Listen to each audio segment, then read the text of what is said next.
Welcome to She's Got Guts, where functional nutrition meets ancient wisdom to bring you grounded insights and practical tools for your wellness journey. Join Laura, licensed Eastern medicine practitioner and wellness wizard, and Molly, registered dietitian and gut health expert, as they unpack trends, tackle bloating, balance hormones, and help you thrive in modern womanhood without completely frickin' losing your mind. Let's do this.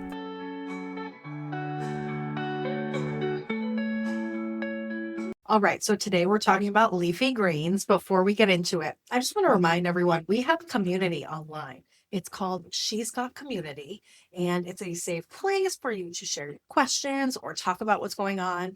And we pop a lot of stuff in there a couple times a week, all the resources that are related to the episodes that we do, links to blog posts, that kind of thing. So it's a good place to have all of this in one place. And the second thing we want to remind you is please review. If you love this podcast, leave us a review, subscribe. It really does a lot to help us, and it allows us to continue to create this for you and let other people discover it. Yeah, like and subscribe. We try to really share grateful fun things, for like everyone really fun and that is useful here. things. Yes. Yes. Yes, for sure. Okay. I love it. We are going to start with green, like what we mean when we say leafy greens, some nutrients that are in them, go into some of the fun Eastern medicine stuff that's related to them, and then we'll end with some cooking tips and some ideas, and then I'll pop some recipes in the group. Sound good? That sounds, I love it. I love it. All right. So what are leafy greens? Well, leafy greens are basically anything that is dark green and provides a nutrient, like from a plant. So you could think about the dandelion greens that grow out in your front yard, especially right now here in the summer. You can think about something like kale, which is probably what a lot of people think of when they think of leafy greens. Or you could go a little more, out on the outskirts and think about cilantro or parsley or arugula, anything like that. Mustard greens, even beet greens, the top of the beets as they grow. And carrot greens, right? Absolutely. The top of the carrots. So good. I mean, even iceberg lettuce, even though it's like just eating water, it's a green. Hey, Aaron, you need water, so... You do. And it's a great vehicle for like blue cheese and eggs and things that, yum. Yeah, those wedge salads. So good. Good. And it's a good gateway to get into salads. Yes. If you're scared. Yes. Yeah. Don't be scared of the Historically, green. iceberg lettuce, very difficult for people with IBS to digest. So, what's not difficult is dark leafy greens. Oh, so good. And the in-between type of leafy greens. Like, I know my favorite is just good old red leaf lettuce. Like, red leaf is my absolute favorite. So it good. is really easy good, to prepare, not too much. I don't feel like a cow who has to like ruminate to break it down. I don't feel like I'm eating iceberg lettuce where I'm getting absolutely nothing. It's like that nice in-between yummy green. I love it. Well, that's awesome. I want to know, Miss Dietitian, what is it? Why do we need the greens? What is in there that is so dense and delicious for us that our bodies need? Why do our bodies need greens? So many reasons. So most, I think, obvious would be the fiber.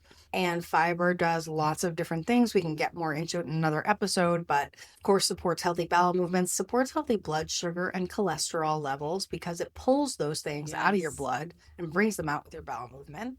And fiber is also really good at feeding and enriching your gut microbiome. So the more different things, 100%. different varieties that you can eat, we'll talk a lot about variety today, the better your microbiome is. And this is an easy way. It's also, especially if they're bitter, can help with digestion like a natural digestive enzyme. So that's something to think about too. And in terms of nutrients, the thing that I really find so interesting in terms of these different kinds of foods is that when you're looking, like anytime I'm doing a project for school or making a list for a client of nutrients in food, it's like leafy greens has everything in it. So all the water soluble nutrients like niacin and riboflavin and pantothenic acid. So, really vitamin C, magnesium. Yes. All the B's, B2, B3, B5, biotin, inositol, B8, folate, B9.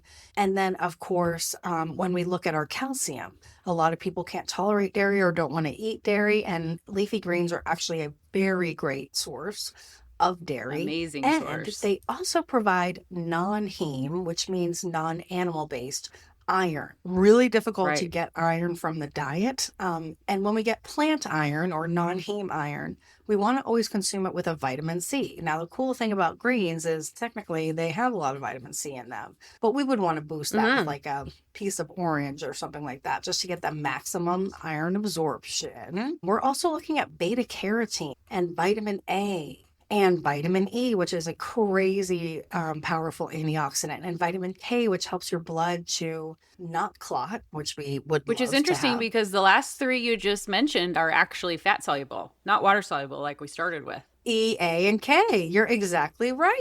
Yeah. So that's So pretty they are just remarkable. like it is insane, isn't it? Like, how can all these things Hmm. just be in one same thing? So anytime I'm making a list, it's like in every category, you put dark leafy greens, and it gets kind of annoying. It's copy and paste.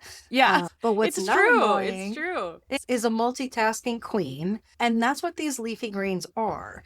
And I do want to, Yes. like you said, red leaf lettuce, that counts. And Yes, absolutely. especially the darker it is, the more of the color, then Hmm. the higher the nutrient content. Yeah. I wanted to add a quick note there about iron too, if you don't mind. And Mm, that I'll just kind of jump to the energetics here and we can jump right back. But when we yeah, think jump. about eating greens, we love the fact that greens actually, on a cellular level, when you back up, they are the number one thing that is the absolute foundation for us to be able to create matter, really.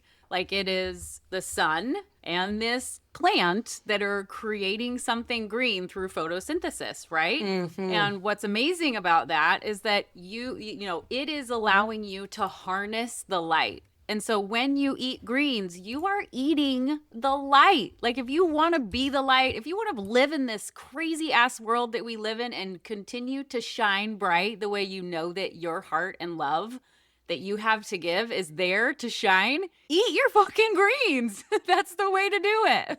Hmm. And I love that. The other thing is that molecularly, it's interesting that you talked about iron because a lot of greens do have iron. Not all of them do. Some, like nettles, have a lot of iron in them. But what is the big difference between the cellular structure of a plant and the cellular structure of a human is that they are identical, except for one molecule in the center is magnesium for a plant, and in this molecule in the center for a human is actually iron. But they're almost the same. So it's interesting in that you think like treats, if you want to shine, bring in the greens. The greens are literally this almost the same as you. People talk about this with mushrooms too. Like mushrooms are, similar in the cellular structure, almost in the same kingdom as humans when you look at or wherever we are in that classification, that they're somewhat similar.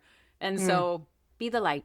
Be the light, eat the greens. Well, it's interesting that you say that because it reminded me of chlorophyll as well. Yes, that's where this all goes down in the chlorophyll Yeah. cell. So chlorophyll is the green part of the plant.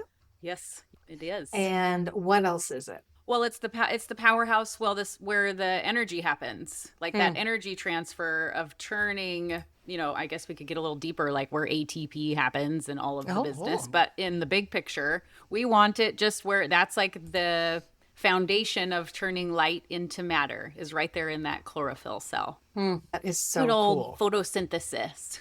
We're We like are going back to when we plants. learned that in like third grade. Yeah, Yeah, exactly. with So, complicated emotions. oh my gosh, you're just a house plant with complicated emotions. That's so true. And talk to me about some of the herbs that are going to be kind of in this category. I Yeah. mentioned parsley and You cilantro. mean, Tell us more about that. yeah. So when it comes to herbs, I mean, I like to think about greens in the bubble of a salad, right? Like, I'm going to Hmm. pick my base. I'm going to think about what else I want in there. I might want to like add some herbs. So, for example, I like to think about how, from my perspective, I stop and I'm putting this together and I'm like, how can I use my knowledge of traditional Chinese medicine, functional Hmm. nutrition, and herbology? So, where is food meeting the physiology that I need? How can I incorporate things like what my constitution is? Maybe if I'm warmer now because I'm going through perimenopause, maybe I would want herbs that are more cooling and more Hmm. nourishing as opposed to something very hot and stimulating, which I already am hot and stimulating. Mm. Um, And then, when we think about herbology in general, there's different schools of thought on how we talk about them. In Chinese medicine, we talk about what organ they enter, what nature they are, meaning are they cool, are they hot, are they acrid, and then acrid, and then what action they have. So are they, do they go up, do they go down, do they release, do they tonify, do they nourish?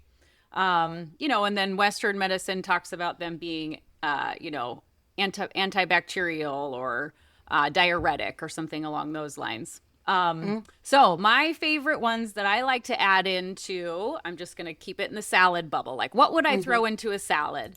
I would throw in maybe some kelp or some kombu, a beautiful seaweed. In Chinese medicine, we love that. It's really good to enrich the yin, like yin in nature. It's very moistening. Most people know this as like a thyroid tonic. So if you have hormone troubles that are rooted upstream from the thyroid, that maybe you would introduce something that has, that rich iron and selenium and iodine, if that's appropriate for where your thyroid is at. Another one that I really love is the tips of root bulbs. So like garlic leaves, scallion leaves, chives. Those are really wonderful to throw in maybe in the summer if you feel like you have a cold or flu coming on, or if you feel like you're a little run down. They're really acrid and they release the exterior. They're diaphoretic in that they create a gentle sweat. And they're just really good. They create like that little pop of not really bitter, but acrid. Like acrid is a hard flavor to describe, but you know it when you have it. It's a little bit like wasabi, like it opens up your mouth. And your nasal passages. And then another one I thought that was really unique that you're probably just tossing out, like you mentioned about the beet greens. In Chinese medicine leaves, we love radish, seeds in particular, but you don't have to toss out those leaves. Those leaves are wonderful for detoxification and support of the liver. Now, when it comes to wild foraging greens, there's two that I loved. One of them is obviously dandelion, like you talked about being in your front yard. Just make sure that it's in an area where there's not a lot of traffic and dogs aren't peeing on it or whatever. Like if it's in your actual backyard and you're not pesticiding your backyard, please eat it. If you're not, don't do it. Don't do that. Yeah. One that I thought was great to mention is actually plantain, which you might find. I have some growing along my driveway right now. And I was like, oh, what does plantain actually do? It's antioxidant, it's anti-inflammatory, it's antibiotic, and it has a little bit of analgesic properties, which we know means it's going to kill a little bit of pain. And guess what plantain is known to be helpful for? Even though it's not bitter or mucilaginous, which you would imagine, which would be good for this in particular. Plantain is very good for the gut lining. A leaky gut. Exactly. Yes. And it's gentle. It's very gentle. Wonderful. Because when you think about leaky gut, you're like, I got to get in there and I got to repair and I really got to, you kind of feel like you need to bring in the big guns. But something even as gentle as plantain can be helpful. And then Western herbology, mint. Mint is so wonderful. It's the cooling one. You'd throw that in if you want something that, if you want to cool off or you want the flavor to be very cooling. Basil, it's the opposite. It's that really gentle, delicate leaf, but it's a little stimulating. It's acrid and warm. So maybe you'd throw that in there if you had, I don't know, what do we usually put basil with? Basil I always see like with tomatoes. Sauce. Tomatoes are warm and acrid and really acidic, so basil would kind of match that nicely. But the other one I thought of was nettle. We love nettle again for its iron properties, and it's good in salads, and it disappears. Nettle. Yes, it's so good, and the flavor really accentuates like a salad. It is really incredible. Right? And, we used to make nettle risotto at a restaurant that I worked at, and it was just like, because it was a hot risotto, but it was like warming you from the burning of the nettles. Yes. It was really, really good. I've seen people put nettles in pesto too. When they kind of run out of basil, they'll maybe throw some nettle in there or any. Yes. That's one thing that is really great is you can take any of the greens we've mentioned flavor profile wise and throw some garlic and some olive oil in there. And you've got like a great pesto to put on whatever you want. Yes. And a couple more here I wanted to mention was red clover. That one is more of a detoxifying support for the liver, whereas nettle would be more of a liver tonic. Like it's going to engage the liver, but be very nourishing. Whereas Hmm. red clover is going to engage the liver, but be a lot more like cellular turnover motivating. It's going to do more detoxifying and cleaning. And you can eat the leaves, you can eat the green, the stems, you can eat the little flowers, and they're so sweet and yummy. Just don't eat the bee while you're going at it. And then the last one here is lemon balm, or sometimes people just Mm. refer to it as balm. So good, Oh, right? Lemony. yeah. And that also engages the liver. You know, in Chinese medicine, it's uplifting, it's acrid. Hmm. Very good to solve what, or to soothe what we call liver depression, chi stagnation. And, you know, just to kind of wrap up my little section here, anytime we bring something green into the body, it is going to engage the liver organ, whether it's going to act like nettle and tonify it, whether it's going to act like red clover and detoxify it, whether it's going to be like basil and quicken it, quicken the Mm. blood, whether it's going to be like mint and cool it down. They're all going to have an action on the liver, which is really, really lovely. And the more you eat that, you have, I mean, think about your hormones and that how hard your liver works to facilitate them. And think about how you feel when you're navigating your hormones. Oftentimes it's pretty crappy. And a Yeah. great solution is to stop and clear the muddy waters and back Yeah. up a little bit and introduce a lot of greens where you're bringing in the light and you're engaging your liver. Like, Mm. see, that is a great place to start to have a sensation of like ease and calm. Mm. Wow. How I love amazing. greens. Yeah, me too. We've had so many podcasts before where we talked about how raw can be kind of inappropriate for people. And I wanted to just say that all of these can be prepared in a way that are slightly, sauteed or Hmm. blanched, or, I would leave that up to the chef for you to decide. But you can also just not take them fresh out of the fridge. You can take all your greens out and leave them on the counter, and they can be room temperature, and then their own nature and flavor will shine, as opposed to bringing in a bunch of cold and raw, which makes your body work double time. Mm. So not only meeting your constitution, but also the temperature needs of where your constitution might be. Like if you're weak, you don't want to eat a bunch of cold ones. If you're really strong and vigorous and you're big muscle lifting man, then yeah, you most likely am going to be perfectly fine with a cold salad. Maybe. But it depends. That is really cool. Well, I was thinking also the microgreens. So the Oh, microgreens are yeah. so great. Like we use them a lot in like fancy, to make things fancy. But actually, Yes. it's like the concentration of all of the good that's in a broccoli plant, but in this little tiny thing, you can also make them into pesto or add them to your pesto or like add them to a salad. And they're powerhouses and a really good kind of gateway if you're trying to get into raw, but you're worried or Mm-hmm. whatever. That could be a really wonderful opportunity for you to try something that's easier to digest, but still very high in nutrient content. Yes. I love putting a huge layer, or I should say huge layer for me, but maybe who's someone who's interested in getting like, okay, I hate greens, but I want to get Hmm. some in. I think Hmm. avocado toast is a great vehicle for Hmm. a handful of greens on the top, or Yeah. the microgreens. Yeah, And I you can think grow that's them very great. easily. I tried, and my kids were little, I sucked at it. What's your magic there? Well, during COVID, we were working, me and some of my friends were working with the Special Olympics of Florida. And because they couldn't have any activities, we helped them do activities at home. So everybody grew their own microgreens. Yeah, it was Amazing. adorable. But it's really not that hard. I mean, maybe because in Florida you can pretty much grow anything like That's by true. putting it outside, watering Yeah. it. It's a jungle out there.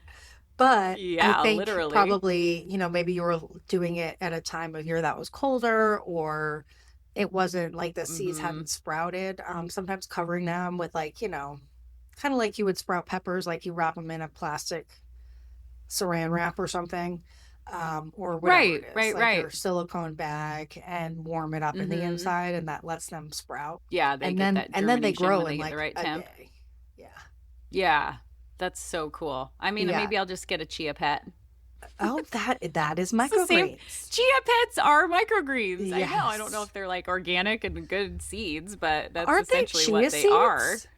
They're chia seeds. Chia pets I are always forget about chia. those. No, Oh my gosh, they were my favorite thing too, because it does just like, yeah, that's it's just in the boom. That's a face. great example of how they work so well. Yeah. These remind me of when I was a kid at Christmas time.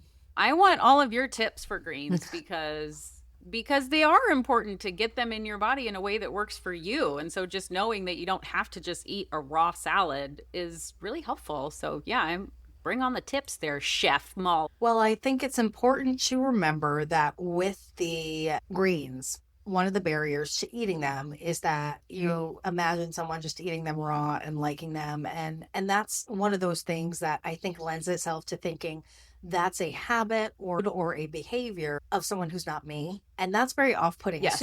As soon as we think that, I could never film videos of myself in my kitchen with a crop top on. That's not me. And it like makes me feel like, oh, you know what, maybe I shouldn't be filming videos in my kitchen at all because I'm a dietitian and I don't want to take my shirt off. Oh, I know. yeah.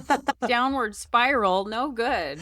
But I'm just saying, if greens make you feel like crop tops make me feel, then I have good news for you, which is that they're very easy to cook. Yes. My favorite way to, because like a lot of times we will, you know, like have things and it'll be busy and there'll be like a bunch of components to like the entree. And then I'll be like out of time and I'll just like throw a salad together at the end. But sometimes like I'm like, dang, this is just romaine and I really wanted to add, you know, whatever it was. So one way that I get the darker greens in, you know, versus like just kind of making the same salad, which sometimes are on autopilot, is to chop them up fairly fine. Like chop them up almost like you're chopping up garlic, like pretty small, and add them to pasta sauce, like a red sauce or a like a ragu of like, you know, mushrooms and maybe some protein of choice. And then we've got, you know, like maybe onions and peppers in there.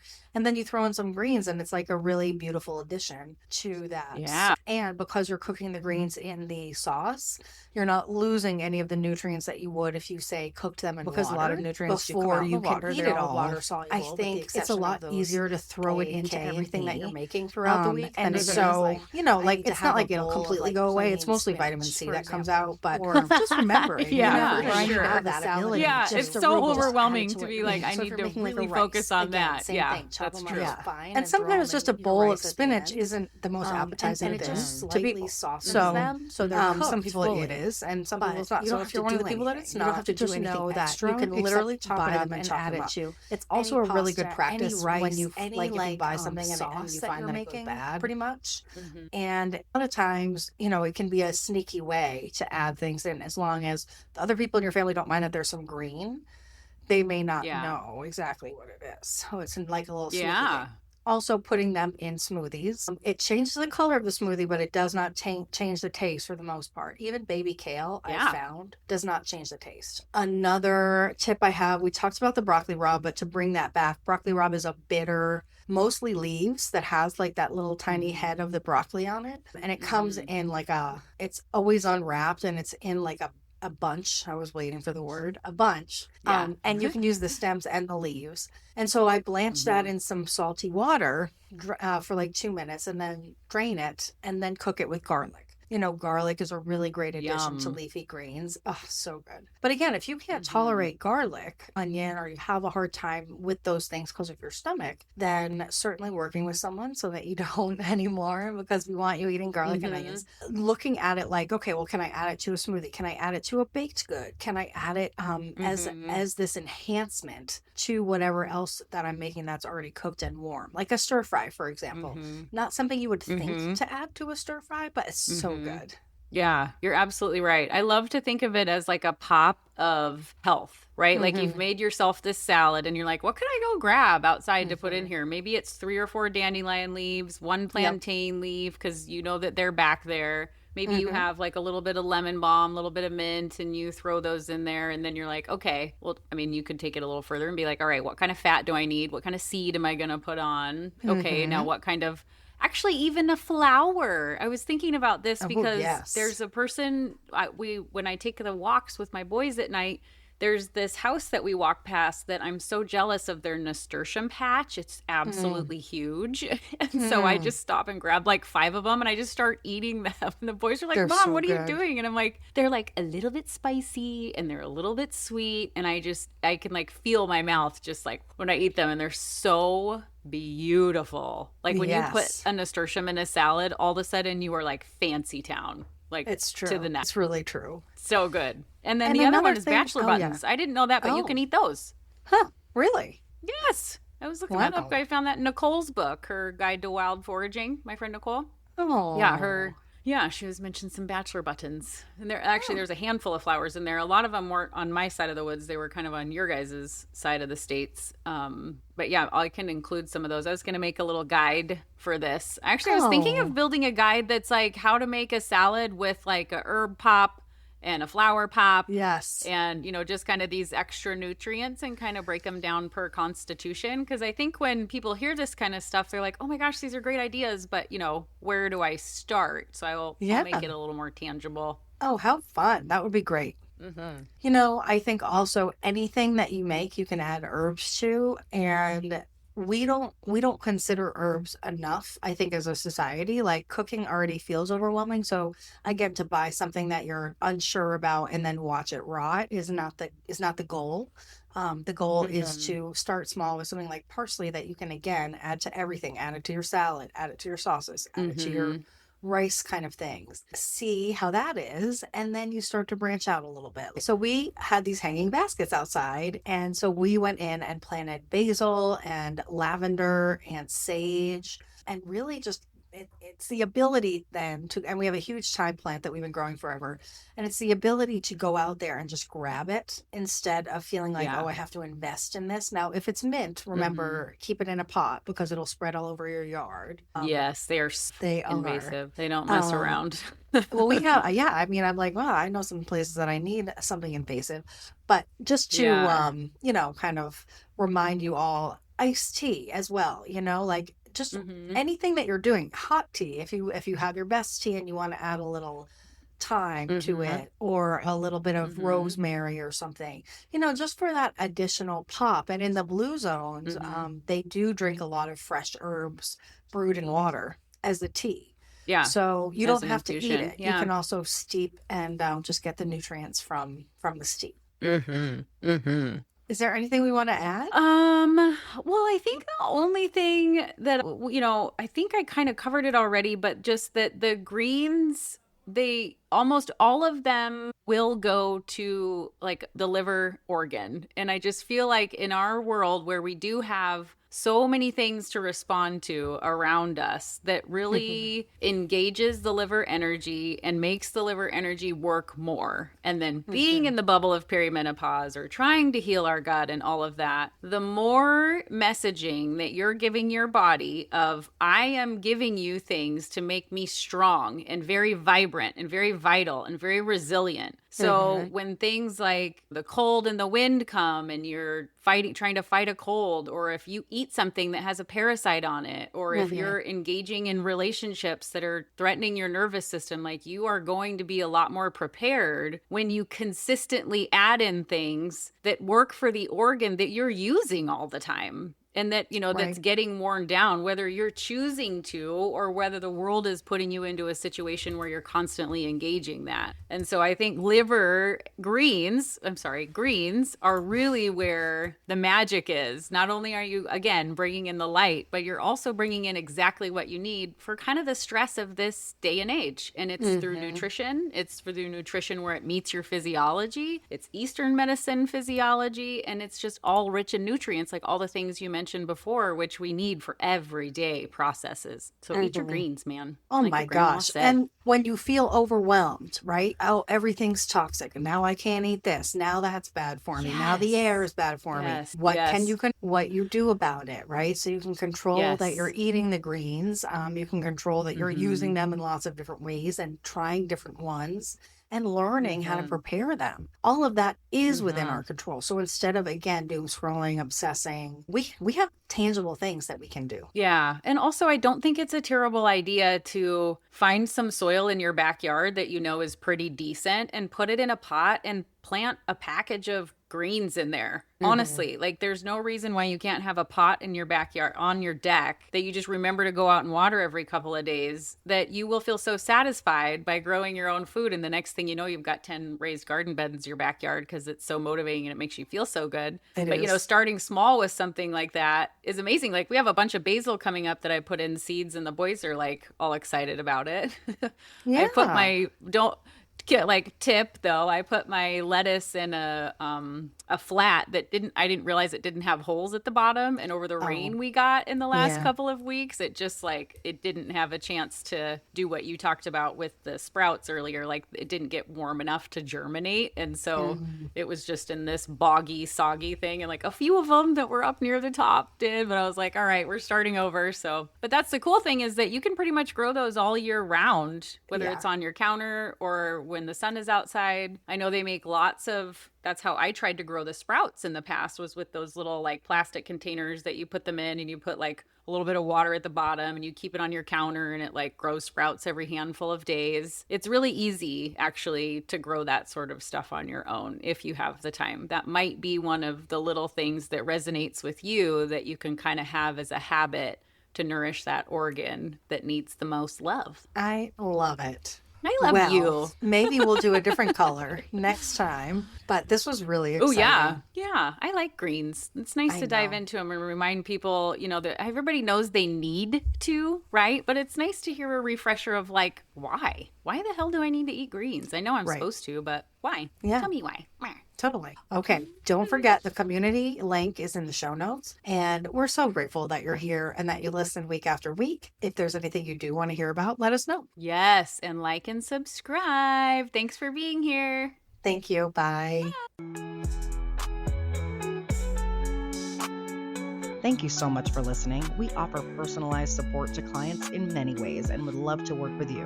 Reach out to Laura at Lala's Wellness and Molly at Women's Gut Health for more information. Unlock your full health and hormone potential with Supercube, Boom Bomb, and Best Tea. Check out the link in the show notes for more. See you next Saturday.